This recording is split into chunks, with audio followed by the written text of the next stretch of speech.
What's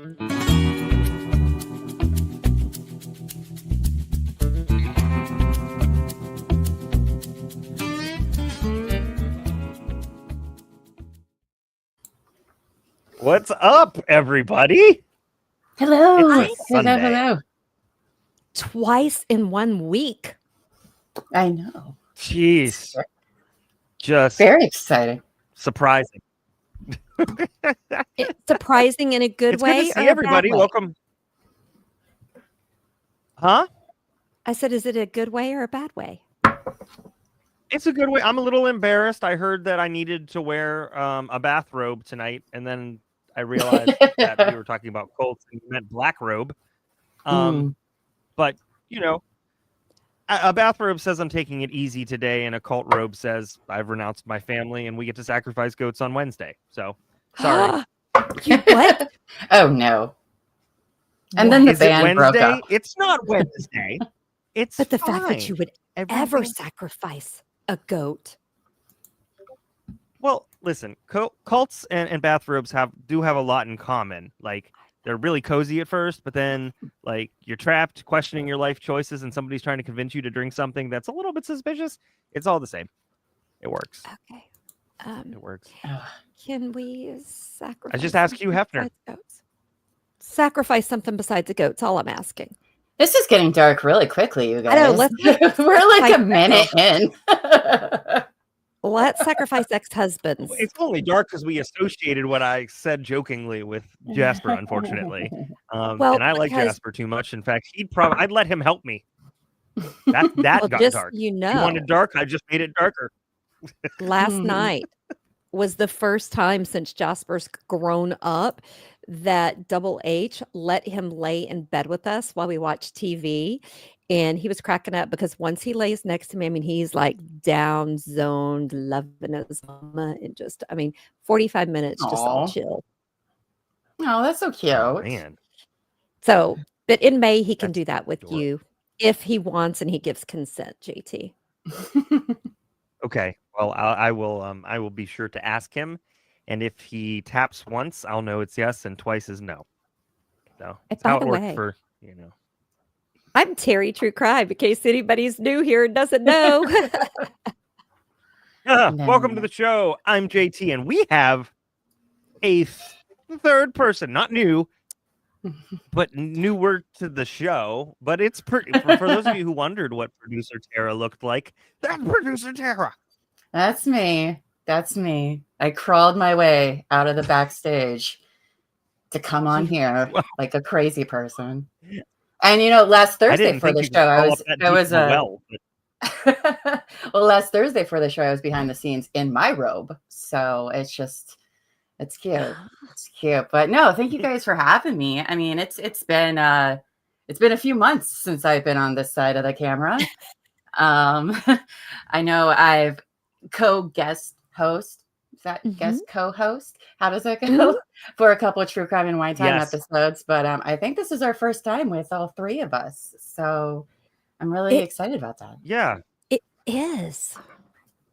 I think in short, this is going to be a mess. But an organized mess. Well, and I am known for that. Looks like I didn't get Marie Kondoed because I guess I bring you both joy. I don't know. They do call me the chaos coordinator, so that's pretty much my title. Okay, the fact that you can wrangle, the fact that you can wrangle me and JT, you deserve like a big old gold award. Oh, well, thank you. Because we're a lot, and we all know that. Yes, we do all know that, but it's my pleasure. Thank you guys again for having me.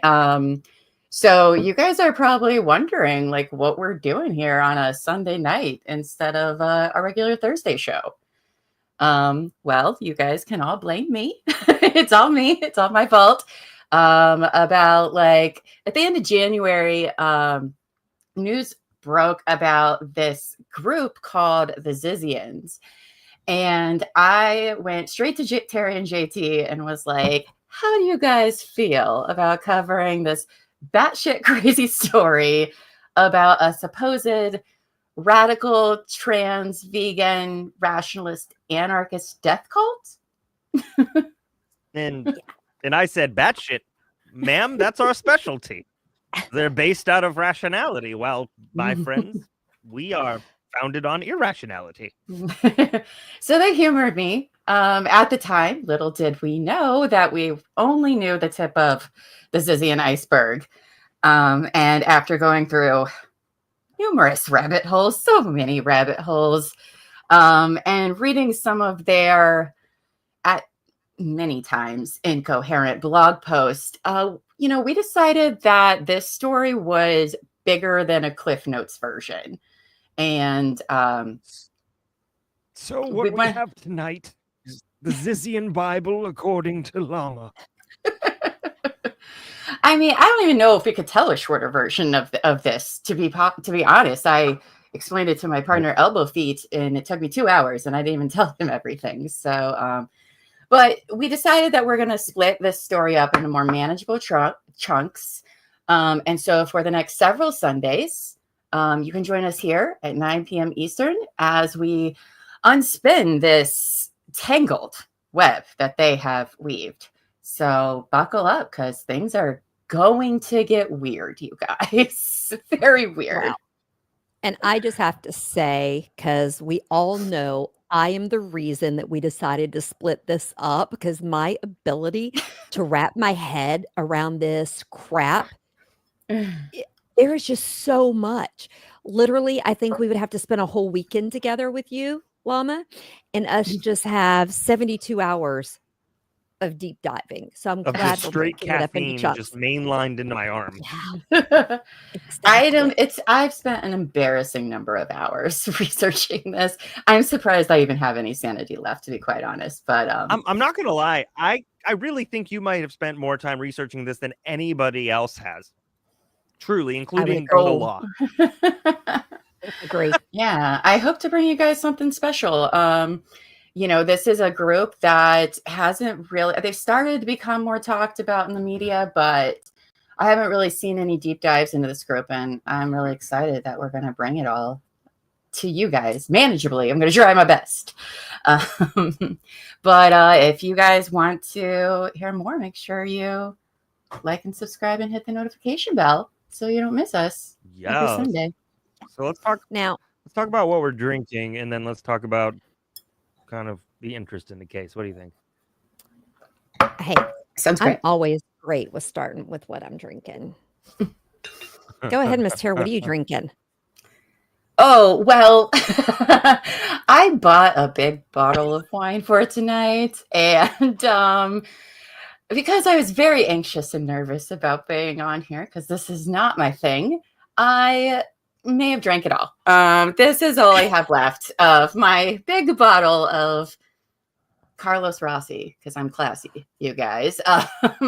So that's what I got for the rest of the show. It's about a third of a wine glass, but you'll have that. Next time I won't feel so nervous. You won't. Well, Maybe. I was at Costco yesterday with my girlfriend, and I decided to try this wine because it has a cute little hummingbird on it, to be honest, and it's called Flyby. So I was like, oh, that'll go with the cult, because hopefully they're fly by night. And they say that it's crisp and refreshing, which I figured we're going to need for this craziness.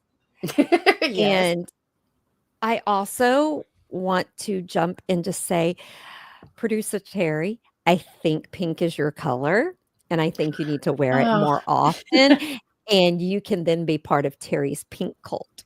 Oh, well, I feel like this was, so I let Terry know, which comes with maybe some regrets in the future. I'm not sure yet, but I let her know that I didn't have any pink in my wardrobe. And so Terry took care of that. She sent me a couple pink shirts, which I do agree I look good in. By the way, They match. They are matching. She bought me the same shirt she's wearing now. It's very cute. But anybody that gets anything from Terry, if you're lucky enough in the mail, whether it's a package or an envelope, it will be filled with glitter. So I am also very glittery, as is my bed where I opened it up. So okay, you can never have too much glitter. Okay. And anyone that thinks you can, I don't know. You can't. That's true. Well, allow me to wrangle us back into this, shall I? Which is weird. What's interesting about this case, I think, is the fact that it's a mess of things. It's a conglomerate of insanity. And that might not be the right word to look at it, but it doesn't matter. So what did I do? Well, I went out and I got a red table wine. This is a red table wine blend called Purple Rain. It's by Luva Bella Winery, which actually is like what looks to be 30 to 40 minutes away from where my parents live in Ohio. And that was very random. But it tastes okay. It's okay. I mean, it's just kind of this story is a mix of all things. So I thought this would make sense. And we're about to, split it out and make it reasonable to understand better than I could ever do with identifying what is in that. So I don't know. Yes. I don't know if you can make those promises. I know this whole story. I don't know if we can make those kind of promises, but we'll do our best. We'll do our best. Well, oh man, I'm going to say this case fascinates me. I had never heard of it until producer Tara brought it to our attention. And I was fascinated because it is damn bunny boiler crazy. And I was being honest when I said it makes me want to understand it better. But guys, it is so crazy and so much to it. I'm thankful that Tara was able to put it in small chunks. And I'm going to just be honest and say, dumb it down for me, or I wouldn't be sitting here because it is so much to take in. Mm-hmm. There's so many. It's a lot. Oh, yeah. Oh, I have a red yarn board in my bedroom. Of course I do. I'm just kidding. I don't have a murder board. Right, Charlie. But if any case has a board like that, it's definitely this one. Oh, it's this one for sure. I can't be really sure why this interests me so much. I suppose like cult cases are always fascinating, and anytime a large group of people are sold on like a group of ideas, policies, guidance, laws, whatever that in reality make little sense or make sense, but not in the context of any part of the real world that's completely based on fictional reality, I'm interested. I mean, this is a case of ideology colliding with control and unpredictable nature of our belief systems. It started seemingly so as a rationalist movement, one that might have even had some noble intentions, maybe. It spiraled into something dark, super dark and dangerous. It went from philosophy to fanaticism. So it's like, beyond that, though, like the case is about something more broad. It's about the age-old pattern of how people are searching for meaning and can be led astray. It's about the power of belief, the fine line between devotion and delusion, and the consequences to come from unchecked authority. And so, oh boy, strap in. Yeah. Not strap on, strap in. Okay, just making sure everybody clarifies that. That's all they're really. I mean, I'm just happy to talk about this to other people. So it's not just all in my own brain or elbow feet being, Elbow feet is glad you're talking to someone besides him about it because, he's wanting to message us and say, please make her stop, please. He's very supportive of all of this, but I'm just happy to talk to people about this. So let's get into it. Yeah, and we're going to touch on a lot of different things throughout this, and one of them. Let me just let me read this to you because I will. So the series is going to involve many non-binary and transgender people, and we're not going to avoid these topics as they are important to the philosophy of the cult. All subjects are going to be introduced with their chosen name and legal name for the sake of legal research.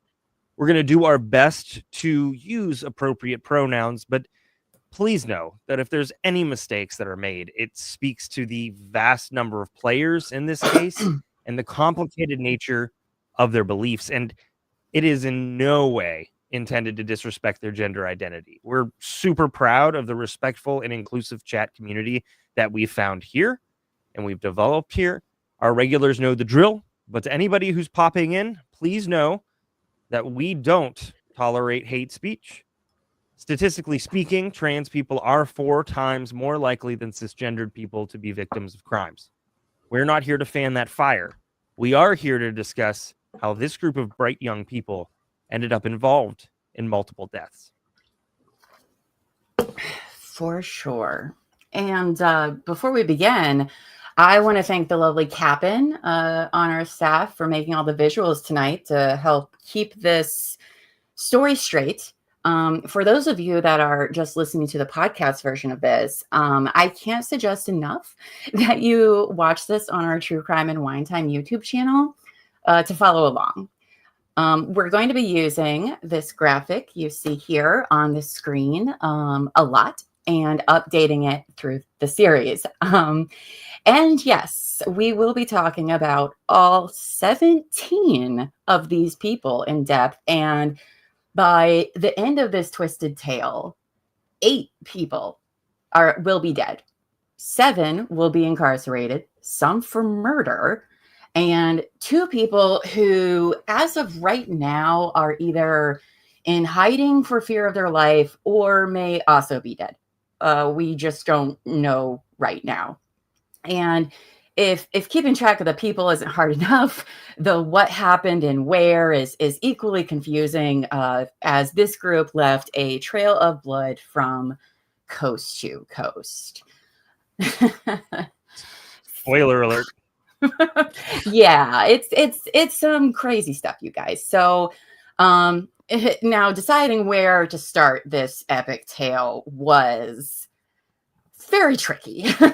Very tricky. But for tonight's episode, let's start with the Vermont Border Patrol incident that happened just this past January, because that event is what really unearthed this death cult and shined a huge spotlight on them. A group that others had tried to warn the public about for years.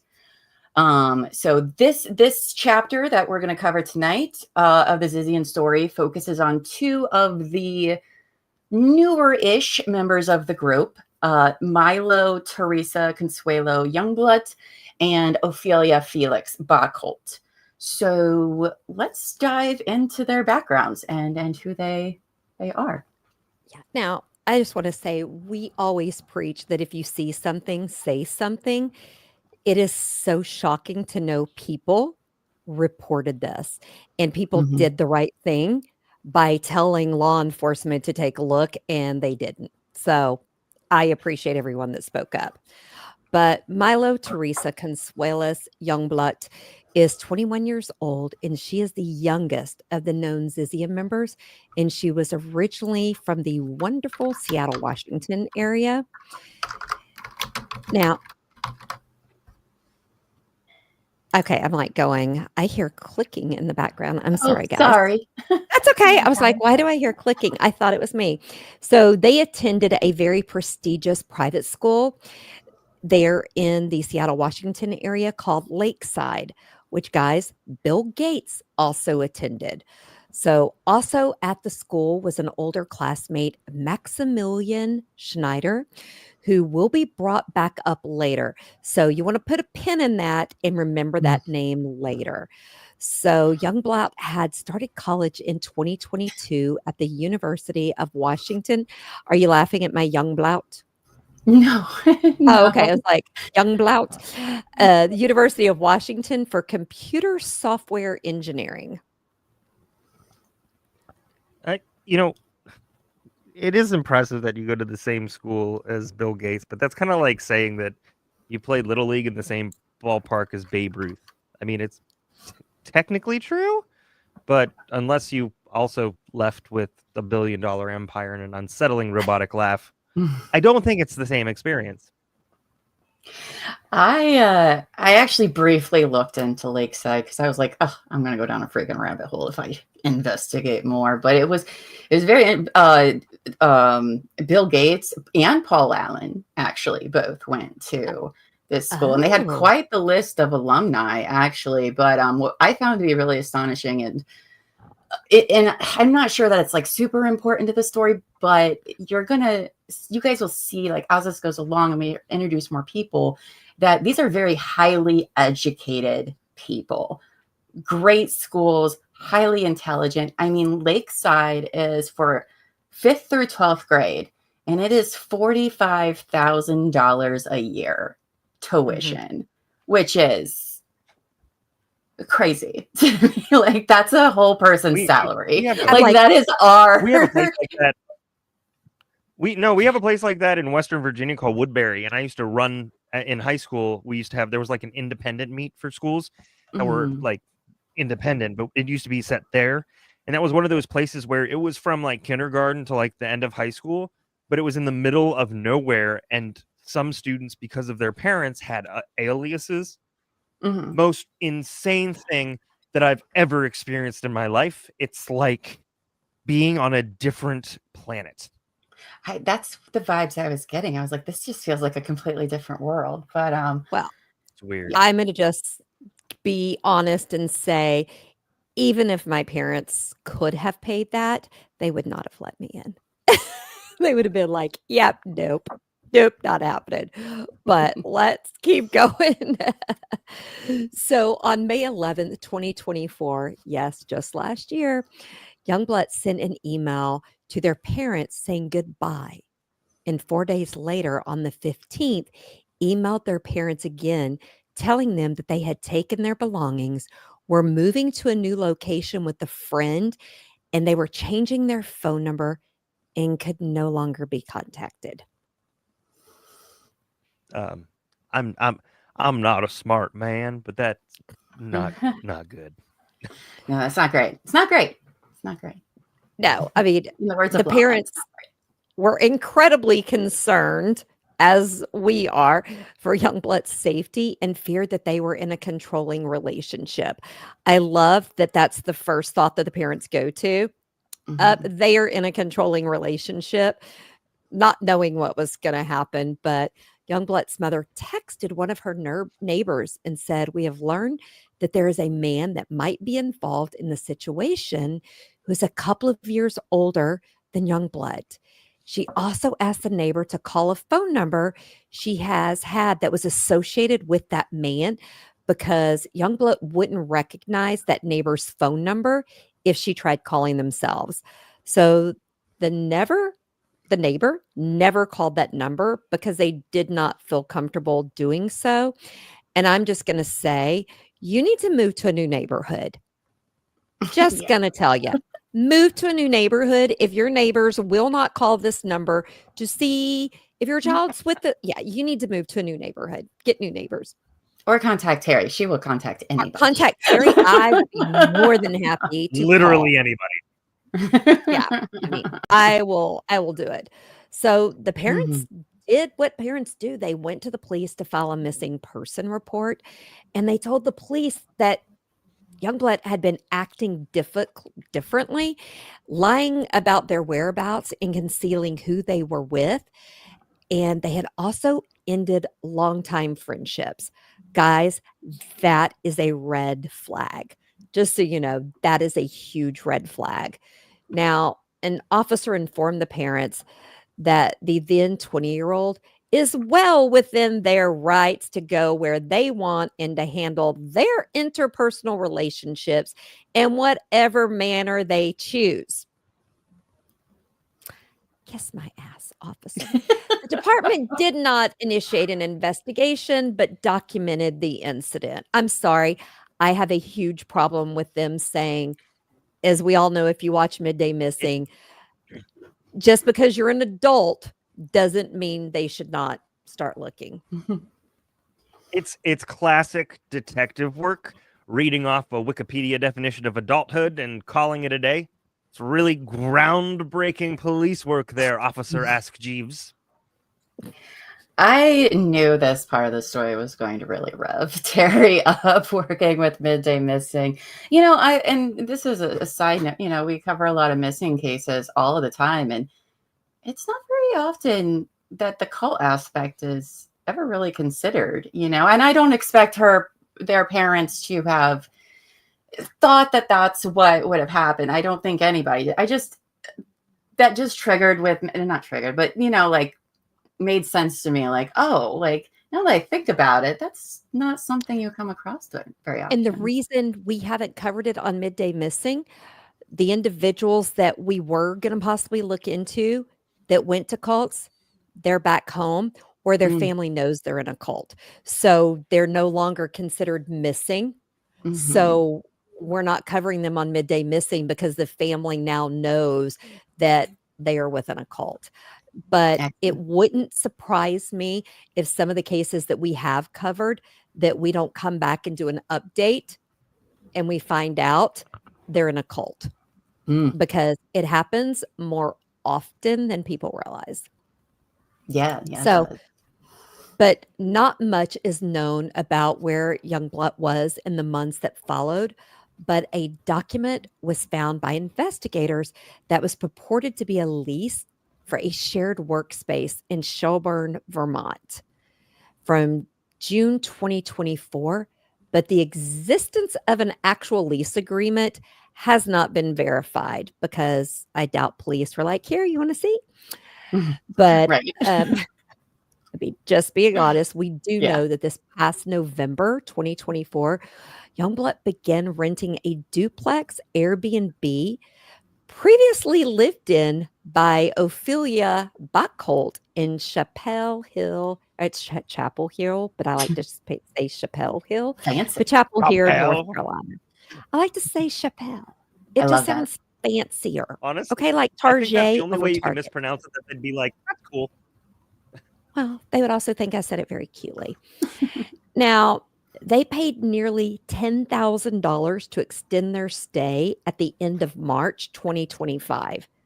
Now, the property owner, who we're going to talk about later on, said that Youngblood had parked a new box truck on his property where they spent much of their time during the day, along with other individuals in black clothing, which makes me have so many questions about why you're renting an Airbnb.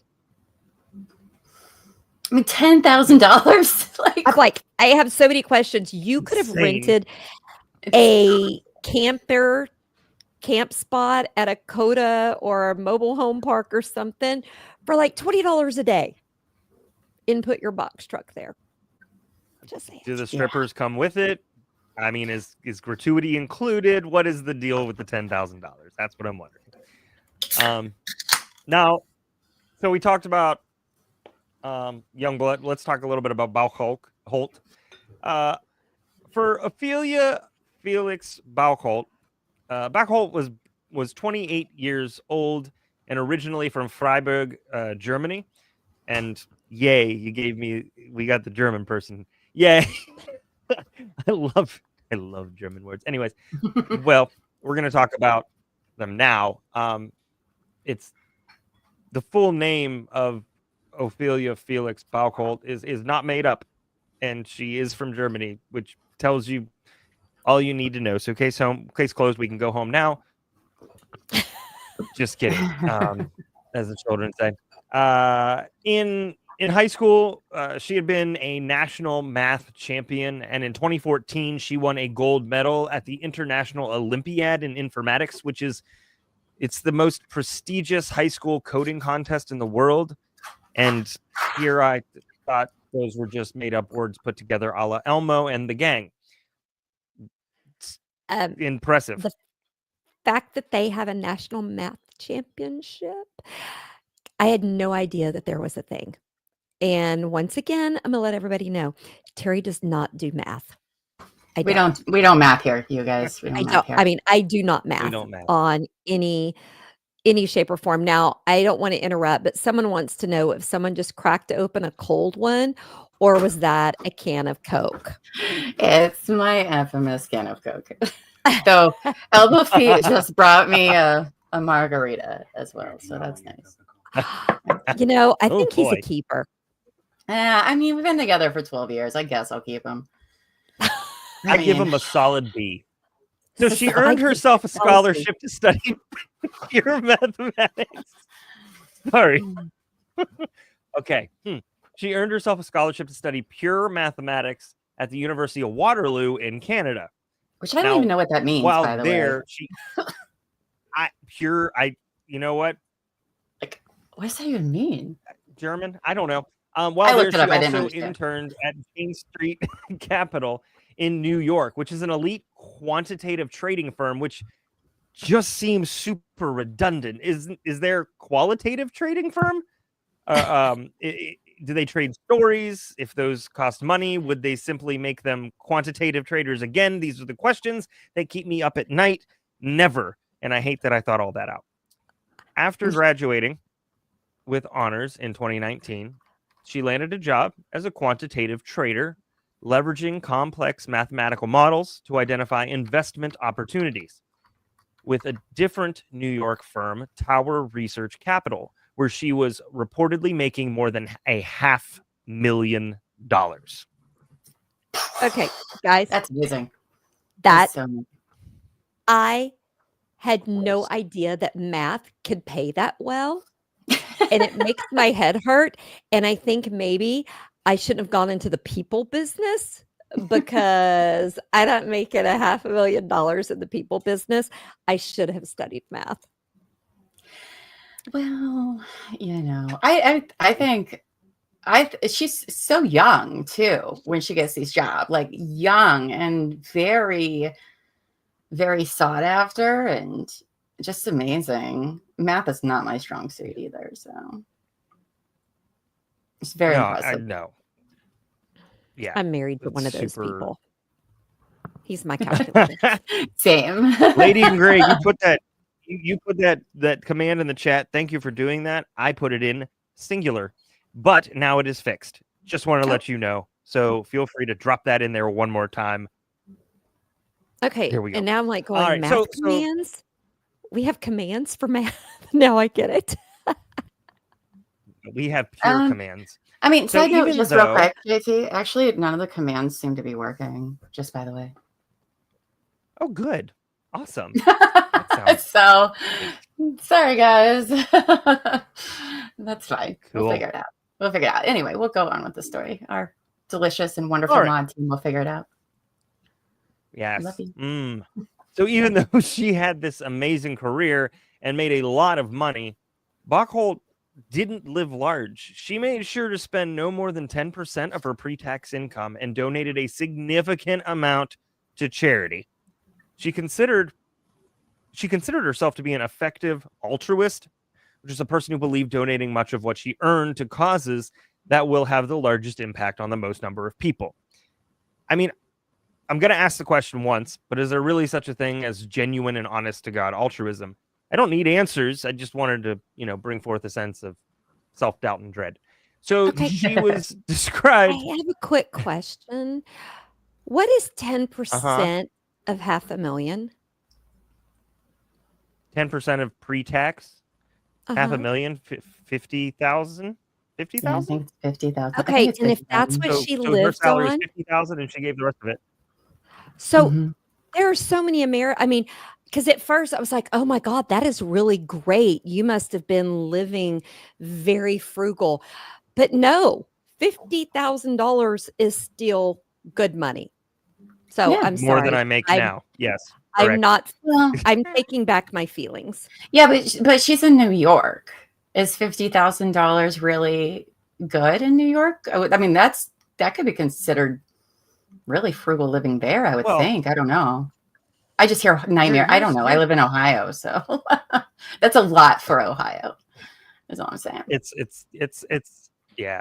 I mean, she obviously could do math. She was described as being highly calculating. That's not what that means, but it was a great transition in other aspects of her life as well. A former roommate of hers said that Bauchalt's day revolved around, quote, super micromanaged decisions to make sure her state of mind was in the right place to perform as well as possible at work. So basically, she approached life like it was a math problem, deducing the precise number of hours of sleep she needed and what to avoid, soda, coffee, to be her best. Okay.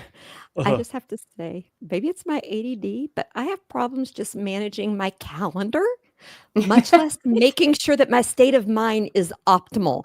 Because I want to know, is that really a thing? Is there a way to make your mind optimal? Not mine. Not in this era. Mine, no. So I'm just wondering, am I the anomaly, or is she the anomaly? Oh, I certainly think she's the I would anomaly think. Okay. there. I Yeah. don't think that's Yes. a normal thing. I wish, though. Like, maybe she had some good secrets about that. I'm curious. Yeah. Yeah. So she also had an apartment in Jersey City, New Jersey, which was a gathering place for her network of friends, most of whom were highly educated transgender women like her. Her roommate, Astra, said, quote, "She was the glue of our friend group. She was living a very good life." Now, there are a few other interesting anecdotes in her timeline that we're going to save to discuss later when they become a little more relevant. So in 2022, Baucult attended a rationalist event in New York, where she befriended an AI researcher, Jessica Taylor. Taylor described her as bright, but a bit weird and socially awkward, which Who isn't? wasn't an unusual set of characteristics at rationalist events. In fact, in that mass of people, it would be more like Where's Waldo to put a socially unawkward person in the middle of those folks. I think so. Agreed. I'm So all Taylor for said weird that and socially Baucult- awkward. I mean, weird and socially awkward is my middle name. I tried to have it Right. changed, but it didn't take. Right. So Taylor said Baucult was a fan of the Ziz theory, and over the course of that year, their discussions became centered around Ziz, aka Jack Lasota, an online blogger. Taylor said it was clear that Baucult was enthralled with certain Zizian tenets, such as the importance of altruism and ethical veganism. You know, just a regular old lettuce-loving karma balancing club. Mm-hmm. I know what a vegan is, but what is ethical veganism? Anybody? Yeah. So it's based on the belief that animals have rights and should be treated with respect and compassion. So really, it seems like a more snobby version of veganism. They also see animals as people who should have rights. So everyone else, they're flesh-eating monsters. They would have been the group to lobby for the full rights of the elephants when it was petitioned in Colorado. And that's true. And it was turned down. The elephants were denied.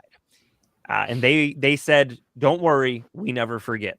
So Taylor also said that Baucult seemed to not be bothered by some of the more extreme positions Ziz took, like the importance of retribution under some circumstances. Taylor had tried to warn her to not get involved with Ziz or anyone associated with her because the group was known for, and I quote, having a high death rate, which should have been kind of a clue, maybe, perhaps. Well, I'm going to say I think it's too late now. Ugh. Yeah. She really should have heeded her advice. I mean, She should have. at this point, Real. yikes. You know, but Yeah. hindsight. Yes. By early 2023, Jessica Taylor had lost contact with Baucult, and her roommate said that things started to take a dark turn. Baucult began to retreat from her friends and talk on the phone for long periods of time to people she wouldn't identify. She started taking frequent flights to places she wouldn't talk about. By November of that year, Baucult hopped on a flight out of Newark Liberty International Airport and cut off all contact with her friends, leaving them with no idea where she had gone. Exactly, Captain. Now- Vegans, but okay with murder. It's very confusing. Just not animals. right. So you can kill humans, Well- just animals. Okay. We'll see what happens. So Yeah. we'll see. So we do know that starting in July of 2023, she started renting an Airbnb in Chapel Hill, North Carolina, or Chapel Hill, and resided there up until this past January. This is the same property owner that rented to Youngblood, and he reported seeing strange sightings there as well, such as box trucks being parked and running electric from the house, people all dressed in black, and he believed that there was another man who appeared to be living with Baucolt. It is strongly believed that this person or one of the other people he spotted was Ziz, aka Jack Lasota. Okay. Back to this box truck thing again. Why are you running electricity to box trucks? Because I'm going to say that should be a red flag if you're an Airbnb owner, because I would have put on my little nosy Nancy hat and went over there. What if they were cooking meth or something? Like it was a meth lab. I mean, everybody's seen Breaking Bad. They used an old bus. Why would you rent an Airbnb and have box trucks there running electricity to it? You can't cook meth in the Airbnb. I'm pretty sure that's in the terms and contract. Like thou shalt not cook meth. Well, we are going to find out. We're going to find out with this group that box trucks are going to come up a lot. And I can't wait till we get to that part of the story to talk about their box truck adventures, if you will. It'll make more sense. Well, it makes a little more sense. I'm not going to say it makes all of the sense, because it doesn't make all of the sense to me. But we will find that box trucks are going to be coming up a lot. I just had a thought. Instead of a meth lab, is it a Dexter room where they have the walls lined with plastic? I mean, oh my gosh. Captain said, what if they're the ice truck killer? What if they are the ice truck killer? I mean, everyone knows I don't like giving spoilers. So. I know, so we won't. But I will say that why is the Airbnb owner, would you not go and check it out when it's on your property? I mean, I'd have some questions. I mean, we got to remember this is North Carolina, and the thought of having any kind of truck is not entirely weird, even if it's half buried. Box truck? That's a little weird in a residential area. I'm making a crappy joke. I'm still like wanting to know who all was at this Chapel Hill B&Bs. Yes. Like how many people were there either living in the houses or in these box trucks? Like, unfortunately, I don't have any of those answers for you guys tonight. Okay, well, I never know. You never know who has a katana. Just want to give Elbow Feet props for listening to me. There's a man who will listen to you rant for 2 hours. That, like I said, I feel better about my solid man. Yeah, you need to keep him, because I could tell you if I would have tried to discuss this with Double H, it would have just went blank. He would have just like sat there and did this. Looked like me. He would have looked like JT. Yeah.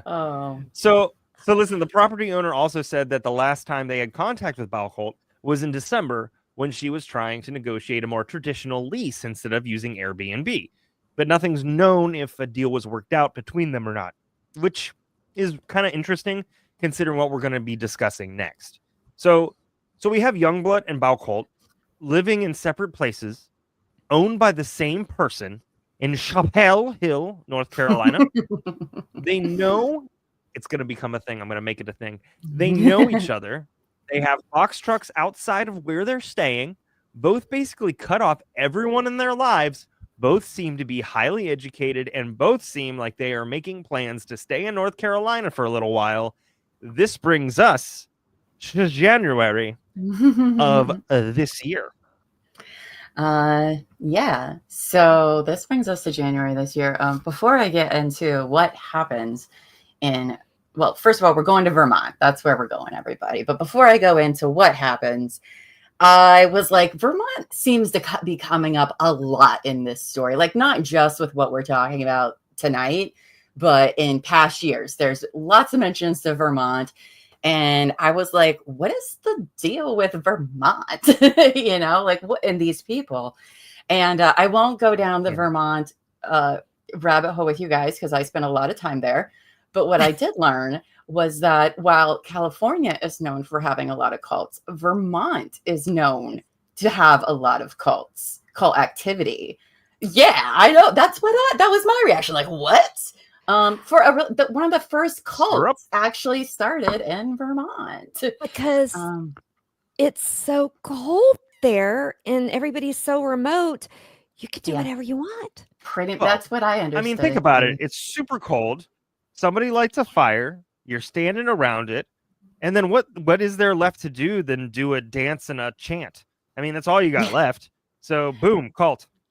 Yeah, there were many I read about that I definitely think we should cover sometime in the future. But I never really thought about it. But there's a lot of communal. I mean, not everyone up there is, in some death cult like these people.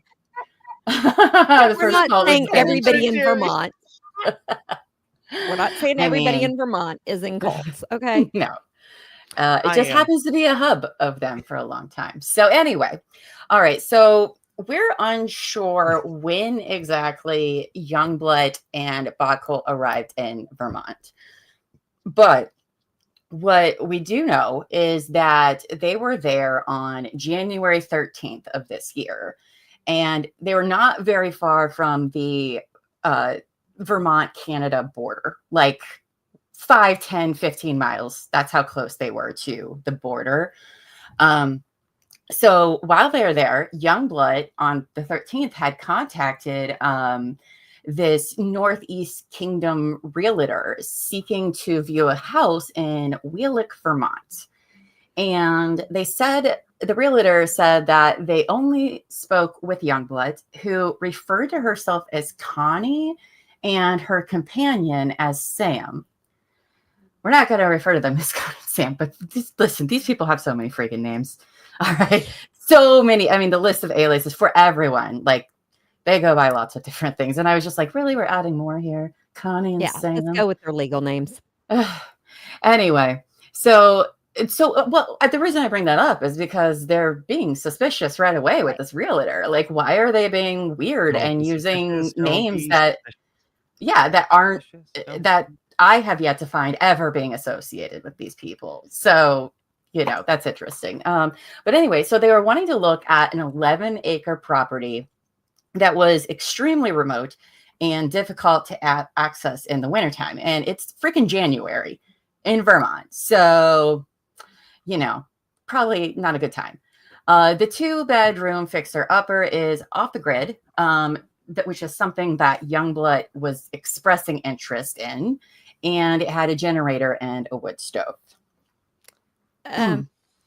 Okay, am I just going to say, if I am, it's okay. Am I the only one that says that sounds like hell? No, it sounds awful. I like rustic, but I need access that is easy. If I want to order a pizza, I need them to be able to make it up the driveway, and I need the house to have heat and not be a fixer-upper, because when I'm thinking of a fixer-upper, I'm guessing the house is not insulated well, and there could be holes where all of the cold air is coming in, and nobody can get up there. No. Yeah. It's not just you. It sounds pretty much bad. Okay. Not Terra bad, but terrible bad. Terry and Terra bad. Sure. I can think of many reasons why, but the movie The Strangers does come to mind. So I would never. I can barely survive Central Ohio weather. It's like I'm moving to Vermont. Yeah, right. Anyway, so the realtor said that they had tried to discourage Youngblood from attempting to buy the house, at least in the middle of winter. Okay. Quote, I said, you don't want this. Right? You don't want this. Quote, I said, maybe it would be a better idea for us to go look at it in the springtime. And she said, we don't want to wait till spring. She was very adamant. And apparently Youngblood said they plan to pay cash for the house, which the property is listed for just under $200,000 on Zillow. Now, she made $500,000 a year. No. This is Youngblood. The other one, the 21-year-old. The 21-year-old is like, I got $200,000 to throw down on a fixer-upper in Vermont. after paying $10,000 for an I Airbnb know. Yeah. I'm like, in North Carolina. it doesn't Like, make sense to me. and them saying that they're very adamant Yeah. to have, like, what's this urgency here going on? 11 I don't have those. acres. 11 acres. Nobody in your business. Dead winter, you know, A lot of January's body dead burying winter, land.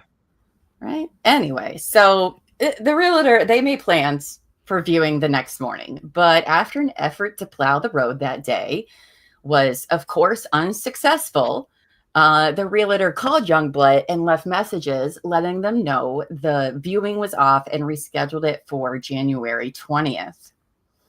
Big day. However, the realtor learned that Youngblood and at least one other person had showed up anyway, and were drawing attention to neighbors or hunters, maybe both. I've seen both mentioned in news articles, but I'm actually wondering if perhaps they might have been law enforcement. So you see, while Youngblood and Bachholt were property hunting, they were also staying at the Lindenville Hotel, and investigators had been carrying out surveillance on them after they set off alarm bells when they checked into a hotel dressed in all black tactical clothing and carrying a firearm. Which is quite literally the start to almost every single active shooter script I've ever narrated. And it cannot end well, ever. Yeah. Now, you know, Vermont is an open carry state. So it's not that out of the ordinary to see someone there with a visible weapon, because it is a very rural state and people are kind of like whatever. But these two must have been giving off some extra vibes for these Had people to to be been. like, yikes, you know? Because there's a lot of weird people around, apparently. So they must have really set off alarm bells. But anyway, authorities also stated that at one point they did make contact with Youngblood and Bachholt. In what way, we don't know, but they said that not much came out of the interaction. So A for effort. So anyway, that night, January 14th, the duo ended up checking into the Newport City Inn and Suites around 11 p.m. So after they're done house hunting and whatever, they go check into a different place. And Youngblood initially reserved one room for one night, but by the next day, close to checkout, Youngblood returned to the office to extend their stay, and they stayed in room 50 of the inn for 6 nights. So it's just like kind of weird how their plans are kind of coming and going. Evolving. And yeah, it's just very weird that they wouldn't have had solid places to stay when they came up here to, like, what is happening? So staff members said they interacted exclusively with Youngblood, who often separated with Bachholt in the parking lot, entering the front office alone, while Bachholt went to their room. Which, why is Youngblood the one doing all the interacting here and not Bachholt? Like, okay. So the people that work there, they described Youngblood as quiet and said she answered questions when asked, but did not speak much otherwise. Youngblood was often seen wearing black ski pants, a large black coat, and a mask. The two rarely seemed to leave the motel and would walk in the direction of nearby restaurants and convenience stores in the immediate vicinity. And one night, Youngblood left the inn alone and was skipping down the street. I don't know why that was reported, but I just wanted to include that because I thought that was really funny. Sounds like something I would They do. were nefariously skipping. I mean, I get that people may think it's weird wearing all black in the winter, Mm-hmm. but I just want to ask you guys, is it more weird that I mostly wear pink? Well, you're in Texas. You don't even have like winters. Even when I went to Finland, I still wore pink. Oh. They were all like, what? But I mean, guys, I am literally looking for pink tactical pants. So if anyone knows where I can get them, please send me an email with where I can purchase them. Isn't pink tactical an oxymoron? I have my pink. I mean, if you're silk trying robe. to hide, Why would you I be mean, hired? unless you're Tactical living pants. around like unicorns, you're not going to hide very well in pink tactical. Tactical doesn't necessarily mean you're hiding. First responders wear tactical So, pants. Sure. well, that just seems like they're overdoing it. I'm kidding. I need All right. pink Just ones. kidding. So on January 19th, a day before the two were supposed to look at that property again, the realtor received what they said was a weird email from Youngblood complaining that while she was at the property with those neighbors or hunters or whatever they were, she had an uncomfortable exchange with two men who allegedly commented on her clothing and what she was doing there. So I'm thinking it sounds more and more like it was law enforcement, to be honest with you. I concur. Spooked her a little bit. That's the conclusion I come up with. Can you imagine one of the policemen or two law enforcement walking up to him and being like, Why you what's dressed like that? What's up? What you wearing? What you wearing? I mean, what a weird interaction. It freaked her out enough that she was like, no. So the next day, January 20th, 2025, would be the day where everything changed. In the morning, the realtor learned that the seller of the house had accepted another offer and informed Youngblood that the property was no longer available and canceled the viewing. And so then Youngblood and Bachholt check out of the Newport City Inn at like regular checkout time, 11-ish or whatever. Plot twist. The offer was from the snowplow guy. And that's why I didn't get it all done. Okay. Right? Conspiracy. I have to tell you, people are judging the fact that I wear pink during the winter because I tried to respond to someone's comment that said, "Oh, Captain said no weather is dulling Terry Sparkle." I put, "Yep, I need pink every day, 365." YouTube rejected your comment. This usually means they think it's spam. Try changing it a bit. What? Even YouTube has a problem with my pink clothes. Yeah, well, I think YouTube's having some problems tonight, to be quite honest. I think YouTube's being weird.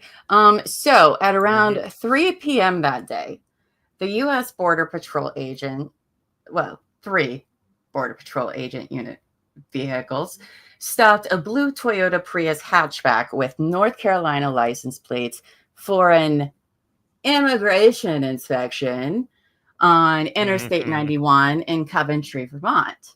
Authorities at the time said that Bachholt appeared to have an expired visa, because remember, she's from Germany, which I'll go ahead and say now that after the incident, it turned out that her visa was perfectly valid. So that's. It looks like I'm walking in pink pants. Oh, wow. Well, that's a choice. That's not a good choice. Oh, goodness. So blue Prius. I want to apologize to Terry because earlier I told Terry the definition of ethical veganism, and a blue Toyota Prius, that is ethical veganism. In a nutshell. They love their Priuses. They do. They love it. They do. All right. So, also at the scene was Border Patrol agent David Chris Mayland. I'm saying that correctly, right? I hope I am. Agent Mayland was originally from Minnesota. It spent 9 years in the Air Force and 15 years in federal service. While working in Washington, D.C., he provided security for the State Department and Pentagon during the 9/11 attacks, which I can't even imagine being in that role. He was also a K-9 officer. I'm unsure, but that looks like that maybe his dog Cora there in that picture with him. And he was a member of the mobile rescue team. He had faithfully served on both the Texas and Canadian borders, earning the respect and admiration of colleagues and the communities that he served. He was also in the process of proposing to his girlfriend, Roseanne. Yeah. Okay, He's so guys. cute. How adorable is Coral? So cute. And he is a good guy. If he had a canine as a partner, you know he's a good guy. Mm. Because dogs pick out good people. No, she's very cute. Very cute. Now, Youngblood and Backholt were pulled over, and even though the vehicle was registered to Backholt, Youngblood was the one driving while Youngblood sat in the passenger seat. After about 15 to 20 minutes, according to court documents, Youngblood pulled a gun and opened fire on the agents. Backholt then also tried to pull out a gun. Agents returned fire, killing Ophelia Backholt and wounding Youngblood. Now, Border Patrol agent Milan was also killed during the gunfire, becoming the first Border Patrol agent to die in the line of duty since 2014. Guys, it has not been released yet who actually shot Agent Milan. Yeah, I was surprised to learn that this was the first Border Patrol death since 2014. That really surprised me. I was like, oh, wow, that's... I wasn't expecting that. You know what I mean? Worse with the rhetoric that we one hear, would think. It a lot worse. One would think that, but I don't want to start any conspiracy theories, but I can say that I've heard of Border Patrol agents in Texas dying on the border in the line of duty. So maybe they're talking about the Vermont border. Well, yeah. So, I mean, but I don't know if they're true or factual. That's just the talk of the land, but so that's okay. Now, investigators who searched the car reported finding a cache of tactical gear, including a ballistic helmet, night vision, face respirators, two-way radios, and dozens of hollow point bullets. They also located Youngblood's journal, which, according to prosecutors, contained cipher text and writings about her psychedelic experiences. And what in the name of some crazy spy shit is going on? Right? Oh my goodness! Questions. So many questions. Who did they bring luggage with them from North Carolina? Like, why would you be bringing all of this with you on a road trip? I just find we don't know why. I'll just go ahead and tell you guys now. We don't know why they had all this stuff yet. But why? And how can they buy a ballistic helmet if they're not in law enforcement or military? How did they get night vision devices like goggles and stuff? You can buy those. You've been on the dark web. You know. Yeah. They're smart people. These are smart folks. That's true. Probably understand. Also, they were just in North Carolina. They could have gotten it at the corner store. So, Okay, even in Texas, we can't buy that on the corner store. I mean, we can get the hollow point bullets. Yeah, but not in Chapel Hill. Vending machine. Chappelle. Now, Youngblood was treated at a local hospital and is currently incarcerated at the Chittenden Regional Correctional Facility in Vermont. She has pleaded not guilty to 2 federal weapons counts. Yeah, girl, you stick with that. It's unsure why they haven't charged them with the deaths of Backholt and Malin yet. I'm thinking they're gathering all their evidence, making sure they're crossing their T's, dotting their I's, because I think they will. But either way, Youngblood is facing a mandatory minimum sentence of 10 years with a maximum prison sentence to life. So I wonder if it has something to do with the fact that they don't know who actually did the shooting or who shot him. And I know you said that it hadn't come out yet, but I wonder if that's because they don't know. Well, I don't really think that it's relevant because, and here's why, is because Youngblood was in the commission of a felony by pulling a gun out. It doesn't matter who killed him. It doesn't matter because it was their action of pulling the gun that everything unfolded. So that's why I'm so perplexed that they haven't charged Youngblood with Malin or Backholt at this point. I mean, but I have a lot to say about this entire thing, but I feel like it's too soon. Okay, well, It would just be wait. speculation in my part until more evidence comes out in all of this. We'll You know put a what I pin mean? in it. But I'll put a pin in it. A But pin in it. A pink pin it's in very it. confusing. As somebody who follows a lot of true crime, it is very confusing. Oh, yeah. Now, meanwhile, back in North Carolina, the owner of Youngblood's Airbnb said he had sent messages to all of his renters during recent cold snap that we all had. I mean, remember when it snowed in Texas and in Louisiana? And most of the South was under freezing temperatures. Well, he asked all of his renters to do what you do. You drip your faucets to avoid frozen pipes. Okay, guys, that's a real thing. Now, he never heard back from Bachholt or Youngblood, but someone renting the other half of Youngblood's duplex said her hot water wasn't working. So the owner said, I'm going to go into Youngblood's unit. I'm going to check the plumbing. And he had this to say, and I quote, the thing that struck me the most was that there was a stretcher in the living room. Like, what in the world is going on with these people? The hair on the back of my neck is still up, and I just can't believe it's being connected to my Airbnb. A stretcher? I yeah, like a stretcher. Like, seriously, who are these people? And where did they get their stretcher? Well, the FBI released a statement that Youngblood is believed to have associated with other individuals suspected of violent acts in multiple states, to include Pennsylvania and California. They also brought in a special agent who investigates computer crimes, fraud, and criminals trying to infiltrate networks. I mean, we got to remember, they were smart people. I mean, if I can figure out how to get on the dark web, you know they are much smarter than me because they can math.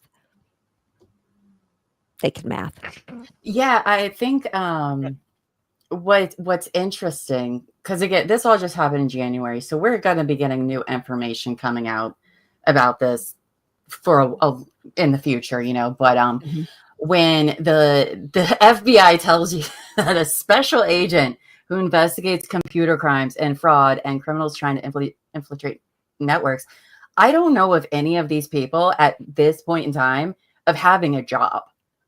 Like, I have found nothing about any of them having a job. And so with everyone that's involved in this being some sort of, quite frankly, computer tech genius, I suspect, and I could be completely wrong, and I don't want to accuse people of all of the crimes, but I would not be surprised if we see some further charges on some people for perhaps some computer crimes. I mean, I'm going to say I'm glad that Penelope is on the good side of the law. And if you don't know who Penelope is, you should probably just disconnect us and not watch us anymore if you don't know who Penelope is. I mean, she is now. No, stay. You could stay. We'll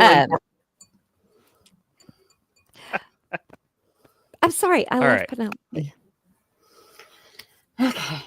She's wonderful. And okay. So let's talk a little bit about this person we told you to put a pin in, not literally, but figuratively earlier. Investigators then released some info about these associates we just spoke about.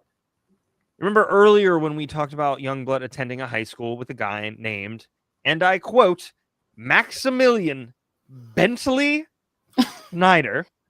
Real name. And, yeah.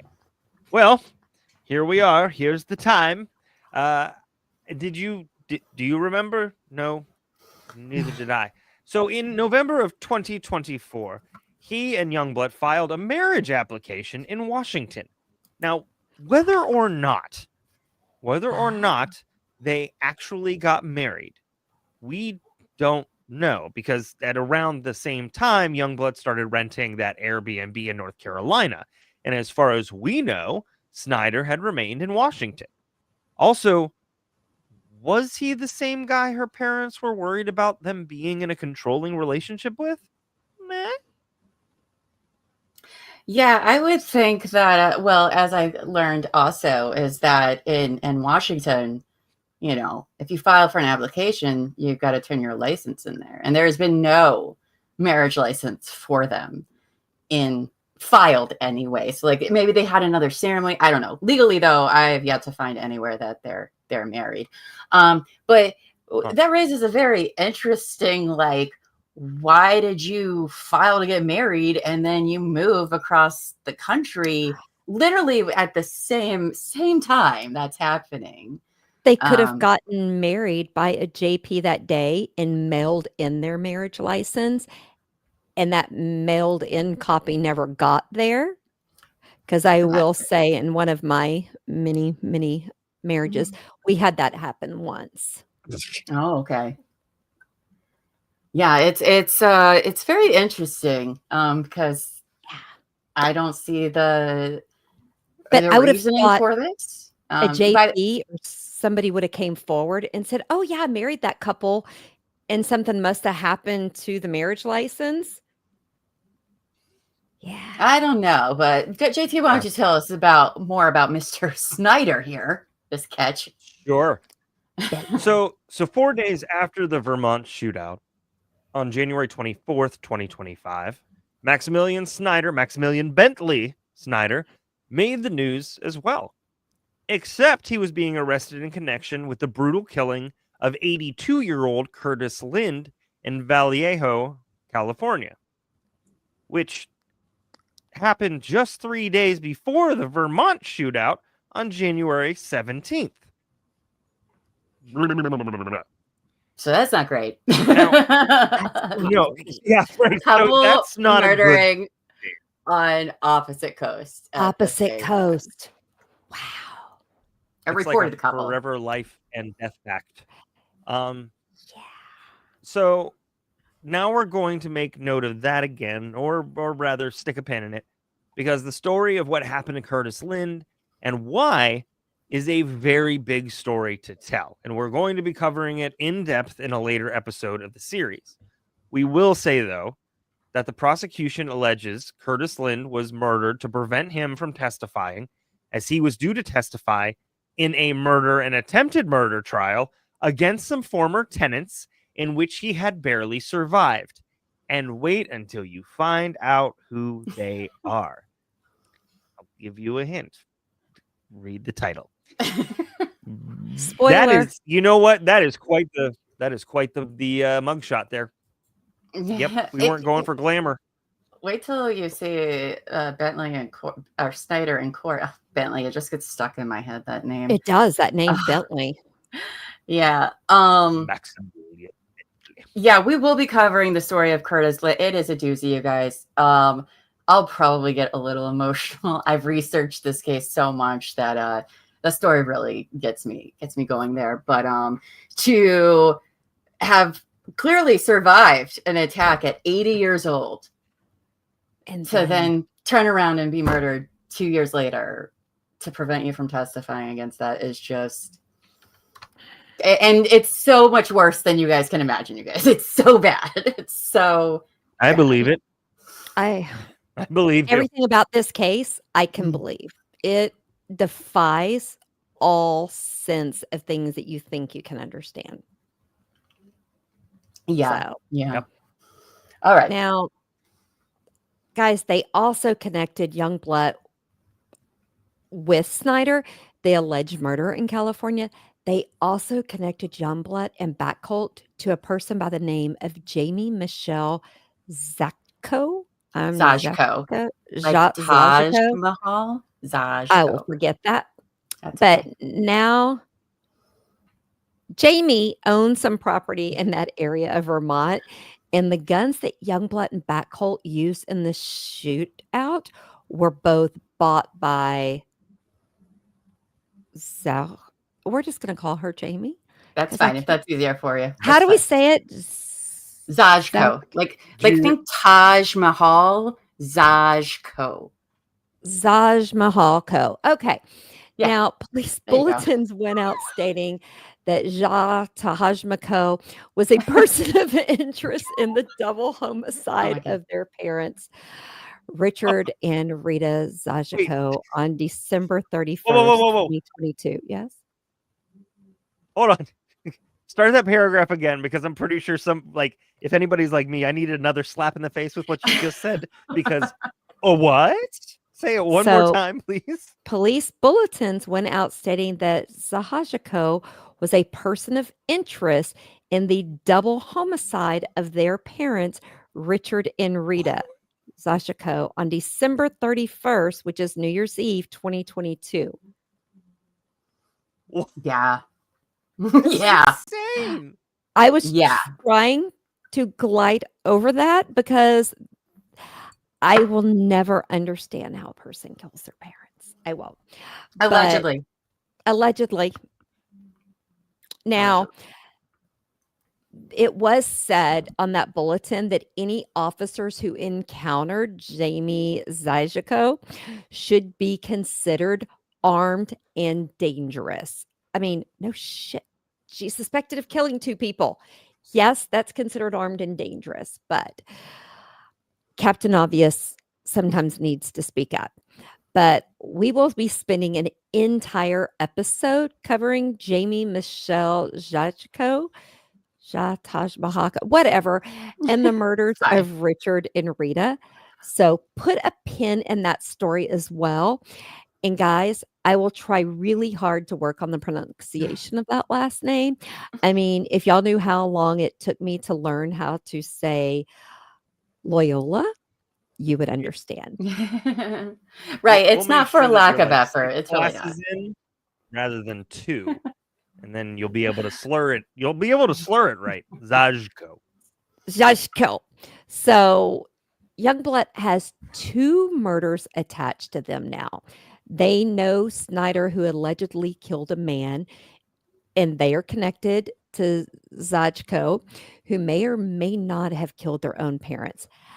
That's 5 bodies so far, guys. And I don't math, but we did say this is going to be complicated, and we might have to start connecting some red strings for me. It's Well, it's official. My head has exploded. I'm going to need duct tape and rubber bands to put it back together. Possibly a little bit of like Gorilla Glue. I was thinking Gorilla Tape, Gorilla Glue. Yeah, Whatever I think you it's got at this point. it's becoming increasingly clear why this needs to be a multi-part series. Because, wow, you guys, wow. It also needs to be talked about way freaking more. Yeah. I think it's too complicated. Not everybody has a producer, Tara, to break it down.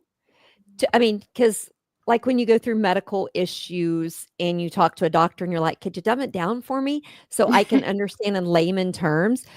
Tara has made this in layman terms and has broken it up into bite-sized bits. And we're going to give you a whole week to wrap your head around it. Yeah. Before we jump to the next section.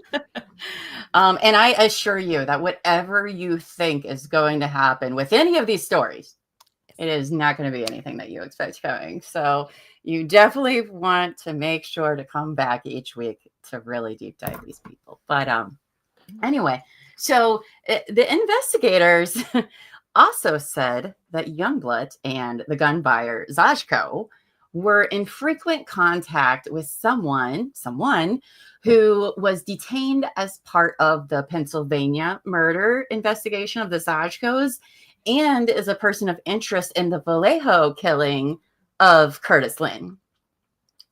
Now, earlier, I know I'm kind of moving you guys all over the place and being like, try to remember this, but you'll see. So earlier we mentioned Ziz, the blogger that Ophelia Bacco was following. Remember that weird name? Mm-hmm. Well, while investigators at the time did not drop any names as to who they were looking for, it was very obvious the person they were talking about was Ziz, aka Jack Lasoda. As Lasoda, of course she does, has bench warrants in both Pennsylvania and California. And And I'm not going to get into who Ziz is at this moment and everything that she's done, because we are going to talk about Ziz ad nauseum, you guys, for the rest of the series. I'll let you live in a bit of wonder and naivete for the next week, but we will be hitting her hard. So she knows that there isn't a frequent Flyers punch card for bench warrants, right? Like, it's not like get charged with 4, get the 5th one out free. Like, you don't. This is not how this works. This is. She's I'm something going to now. just say Ziz isn't thinking that far ahead. Ziz is a hot friggin' mess, but that's just my opinion. So now, Ziz, when you break all this down, when you break it all down, Ziz is really at the center of the whole thing. And Lesota has been deemed the leader of what the media has dubbed a death cult.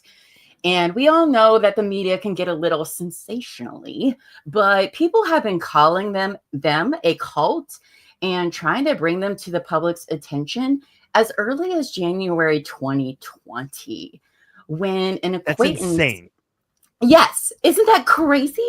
So when an acquaintance coined the name Zizians on a website, zizians.info.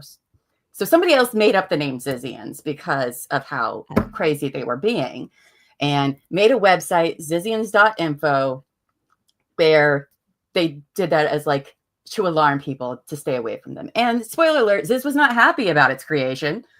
But we will spill that tea in a later episode. And that website creator wasn't the only one calling them out. So there was also a Medium article from 2023 by someone else completely, based on my research, after the murders of Lind and the Zajkos. Well, the attack on Lind, I'm sorry, I misspoke. The attack on Lind and the Zajkos, again, warning people to stay the fuck away from these people. Like, that's just crazy. Crazy. Heed the warnings. Yeah. So now, while everyone is calling them a cult, many of these members had quite the digital footprint that I have gotten to read all of. And they had blogs, they had Tumblrs, social media, things like that, where they deny that this is a cult. That Ziz is in no way their leader, and that they have their own agency and are making their own choices. And I believe that they believe that. But as the story unfolds, there are a lot of signs and red flags that this group is very cultish AF, you guys. So much. I mean, sure. I mean, they can deny it's a cult, but that's kind of like saying Olive Garden's authentic Italian. I mean, you can keep telling yourself that while you're deep in the breadsticks and blind loyalty. I just say thou should not protest so much, because thou that protests so much. That's the one thing I have to say. They said that they have their own agency. Is it like a modeling agency? Is it a recruiting agency? An acting agency? It seems like they were recruited. I love you so much. I love you so much. I mean, I just, I got questions. They have confusing answers. Very confused. I encourage you guys to go find the information yourself. Good luck. Okay. Good luck. It is something else, you guys. It is. Wow. I tapped out like living in a after fever 2 dream. days. I tapped out. I said, I can't live in this world. It's you don't know else. this, but producer Tara has been sleeping on a bed of nails, living in a fever dream for about 2 months. About 2 months. That's true. That it does feel that way. So I think it's interesting because we've only learned about a few people in this episode. Remember earlier I said there were 17 people, and we've really only talked about Youngblood and Bacchal. And, again, both of them had great lives and futures ahead of them. They were so highly intelligent and surrounded by people that care about them. And they just abandoned it all to join whatever the hell this is. Like, it just really blows my mind how that all happened. And we still have several more people to talk about. And we'll see how many of them did the same thing. And so earlier I talked about this really helpful graphic that we'll be showing with all the players involved that we'll be updating. And so for this episode, we have put Snyder and Youngblood behind bars because they are currently incarcerated. Snyder and Youngblood. Oh, that is what I said. And Bacchal and Agent Molland are now in black and white, as are Richard and Rita Zajko at the top, who we'll discuss more. But as you can see now, this is why we have this helpful graph. I mean, don't worry, because we're going to be selling a shirt with these folks lined up like the unusual suspects or the usual suspects, or in a square like the Brady Bunch. So, good stuff coming. Maybe we'll just throw that on a shirt. That seems a little dark, though. Probably not. But yeah, we'll get their heads hanging out of the Partridge Family bus. Who knows? Now, so at this story, we're at a point where they're put out bolos for Zajko and for Lesota, looking for them everywhere. I do want to say that Lesota and Zajko, along with another member, Daniel Blank, were all arrested on February 16th and are currently sitting in a Maryland jail on no bond. We, of course, will talk about how that all came to be later. But I don't want anyone to think that they need to be on the lookout for these people. We don't technically know how big this group is. Clearly, they were all over the place. But all of the people that we know that are involved are either dead or incarcerated, with the exception of 2.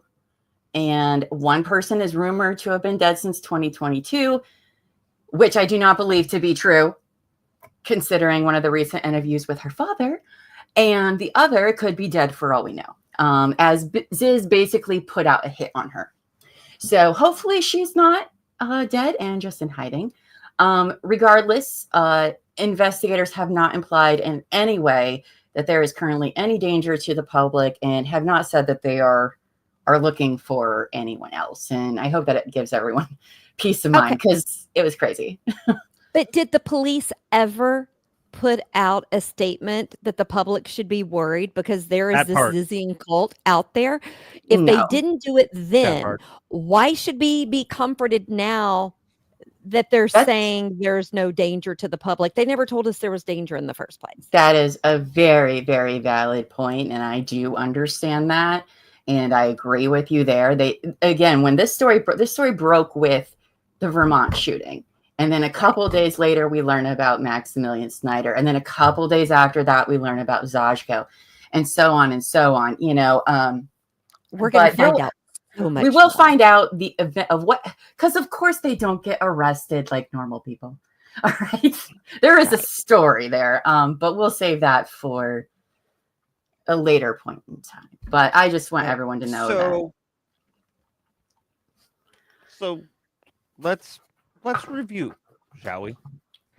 A group that preaches pure logic somehow devolves into emotional manipulation, paranoia, and probably murder. Probably. A club that claims, a club that claims to reject dogma somehow ends up enforcing a belief system so rigid that leaving could get you excommunicated, or probably the more likely worse. And of course, like all great cults, they insist they're not a cult because nothing screams total normal organization like needing to legally clarify that you're not brainwashing people. Scientology. I'm sorry, I got something stuck in my throat there.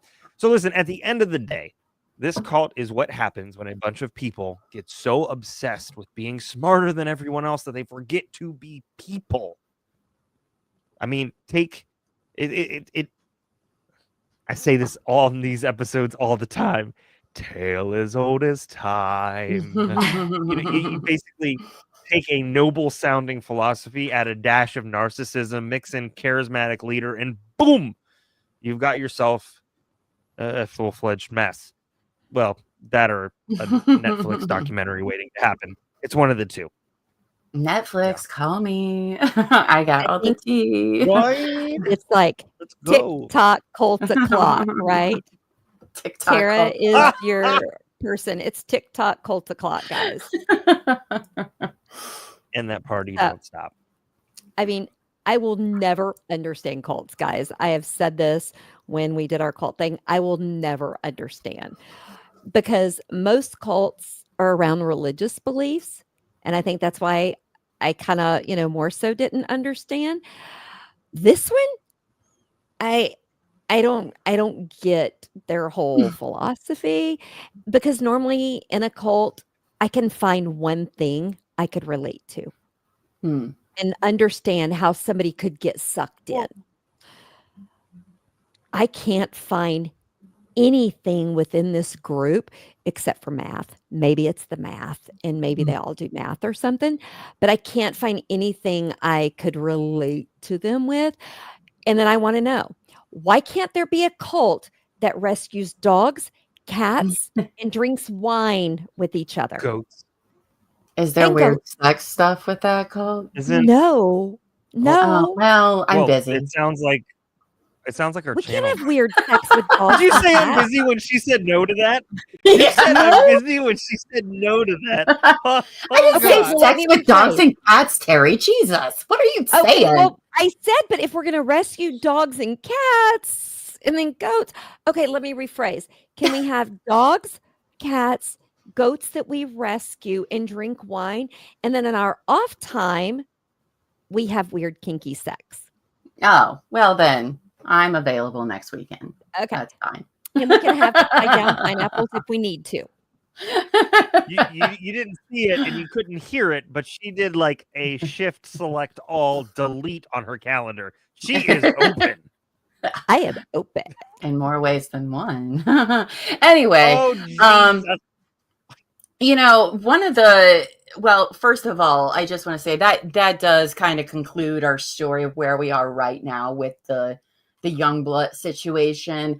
They go to court again May 8th. So as that story develops legally in court and with the FBI, if we have any updates about that, we will update either at the end of the series, or we'll try our best to keep you guys updated as it goes along. But that is a very new case that we'll be looking into. But one of the reasons I wanted to shed light on this case is because people tend to think that only certain types of people join cults or high controlled groups, and that really isn't true. It doesn't matter your intelligence level or your background. With there being an estimated 10,000 active cults just in the U.S. Wait a alone. 10,000? 10,000. Yes. Just in the United States. We all think it was the 60s and the 80s. No. No. There's a cult for everybody. And I think this group really is that example that there is a cult for everybody. We'll see how they were really sucked in because of how their beliefs and their vulnerability and things like that. But I digress. And don't even get me started about online cults. I can't wait I can't wait for research to be done about those in the next 10 or 20 years of cults that have formed on, because there are a lot. I love that here at True Crime and Wine Time, we're making sure you understand we do not condone joining any cults. We want to make sure we say that. That's true. And as the series goes on, we plan to highlight many cult-like red flags and behavior so that people can be aware of what to look out for with either themselves or with others, because in my opinion, I don't believe that Youngblood and Bacult set out for this to be their future. I really don't. I don't think anyone does. I don't think anyone does. And I really don't think either one of them really expected this to happen, or many of the others involved with this story, but that is what happened. So that's my lesson to take away from this. But like, to give you all kind of a taste of what's to come over the next several weeks, we have episodes about them trying to form a community on a bunch of boats in San Francisco Bay that goes to shit. And we're going to dive into the rationalist movement and the organizations that actually brought all these people together as well. I hope. And I don't want to outright call Murray and CFAR, these two organizations we're going to talk about, I don't want to outright call them a cult, but it is of zero surprise to me that one ended up forming from being associated with them. It's not surprising. They have cult-like tendencies, maybe? Mm-hmm. In my opinion. Well, we've learned your opinion is pretty damn good, so just going to go there. Yeah. We're also going to talk about the protest that Ziz and Friends put on against. Ziz and Friends sounds like a kid show. It is not. Put on against those organizations, right? Sounds like it comes on after Pappy Land. Anyways, they're gonna put on those organizations, which I mean, spoiler alert. Also, the protest is a shit show. Aside, so much shit. We have many legal problems to discuss, as well as some of the members faking their own deaths because of course they did. And we have episodes dedicated to the murders of Curtis Lind and Richard and Rita Zajko. There are so many twists and turns in this story. And this is very, very much the case where the truth is stranger than fiction. And as for next week's episode, we're going to go back to the beginning of this story and talk mostly about Ziz and her move to San Francisco to, quote, save the world. And how that quickly began falling apart. I'm kind of starting to notice a pattern here. And we're actually going to read inserts from her blog posts, which will give us quite the insight into the mind of Ziz. Yes. Yeah. I mean, I just want to tell people, if you want to blog, there's just some shit you shouldn't blog. I'm just going to say. I'm just going to warn you guys now for the next episode and why you should listen in. I will be filled with lots of snark for that episode. I have read all of her work, and I am fine with going on the record that I find Ziz to be absolutely insufferable. I can't believe people listen to her in any way, shape, or form, to be quite honest, but I'm not judging. It should make for a very entertaining episode. So prepare yourselves for all the snark. We're going to get snarky together then. Yep. And as I say, we know I am always ready for snarky. I don't know if you guys are ready for this. Lady in Gray wants to know if I'm going to read again, like old times. Oh, we're all going to read. I've decided that we're all going to read if everybody wants to do. There's lots to cover. So much from one blog post. I'd split the episode in half. So okay, from one blog post. Sunshine is right. And I'm going to correct you. You can journal, but once you journal, burn that shit. Burn it. Okay. There's this thing that's called paper. Also, burn that paper. Right. Also, if by chance anyone watching happens to know any of these people or was part of the group themselves at some period of time, we welcome you to reach out to me. You can contact me at tara@tcwtmedia.com, and we would love to have you on the show or talk and hear your story and what info you can give. I'm sure that I know that there are other people out there that ran in circles with them. But if you happen to have any information about any of the criminal acts, as much as I would love to hear about them, I'm going to need you to talk to the FBI about that one. Okay, don't send me those things. Yeah. Okay, great. No. Thanks. I better just say, please do not type in my email address. Make sure you type in Tara's email address, okay? That's true. Just make sure you type in Tara.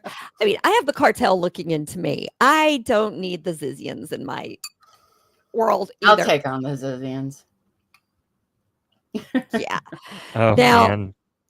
and if you I'm just the thorn between two roses. 2 pink roses. I was going to say 2 pink roses. Just wait till we're all That part. together in Marion, Ohio come July, but you'll have to wait for more details on that, people. Oh, nice. That's exciting. I not Sharon. It'll also be a certain person's birthday weekend. But I'm a not telling Scorpio. you. But if you like, what did you just say? Nothing. I said I'm a Listen. Scorpio. It's not mine. Okay, true. But if you like what you've heard tonight, please hit that like button and share this video to appease the YouTube gods. Plus, there is nobody else talking about this as in depth as we are, guys. And the No. reason why is it is hard to understand. Like I said, if it wasn't for Tara staying up hours on end for the last couple of months and putting it into simple terms, I would have been checked out on this. So please share this, because if you are interested in a cult, if anyone is interested in a cult, they need to learn about this cult. Okay. Yeah. Also, if you hit that notification bell, you will get notified when we are going live. And True Crime and Wine Time will be back next Thursday at 9 Eastern, where we will be interviewing James Altgeld. James is retired law enforcement officer, and he will share his insight with us. And just to let everybody know, he is my commander-in-chief that I report to as the director for community emergency response. So there is no sharing negative things about Terry. Okay? Just No, I'll just make sure I embarrass you. It's fine. yeah, no, that's not allowed. So please, join us, and Seem then like we will be. somebody who fiddles around. He doesn't. That's why he doesn't need to know I fiddle. So we will be back here next Sunday, March 16th at 9 p.m. Eastern, where we are going to continue this batshit bunny boiler crazy story of the Ziz. And you guys do not want to miss any of this. Not a single sentence, I promise you. None of it is boring. I mean, if you have to watch it on rerun, we appreciate that. But if Love you the can playback. be here in person, you never know. That's true. That's true. Well, awesome. Well, I just want to say again, thank you guys for having me on the show. Thank you guys all for being here tonight. I look forward to next Sunday. And until then, go forth and be amazing. It's been a long time since I've got to say that. I love that. I love that. I've missed that. Yeah. And guys, I always say, please stay safe, speak up, and enjoy your wine time. And I just want to say to law enforcement, if people speak up, listen, please. People reported this cult for years before. So listen. Yep. And just like they said, thank you so much for tuning in. Please take care of yourselves, your friends, your family, and your community. Don't let anybody dull your sparkle, and shine on. Shine on, you crazy diamonds. We will see you Thursday at 9 p.m. Eastern. Bye, Bye, guys. everybody.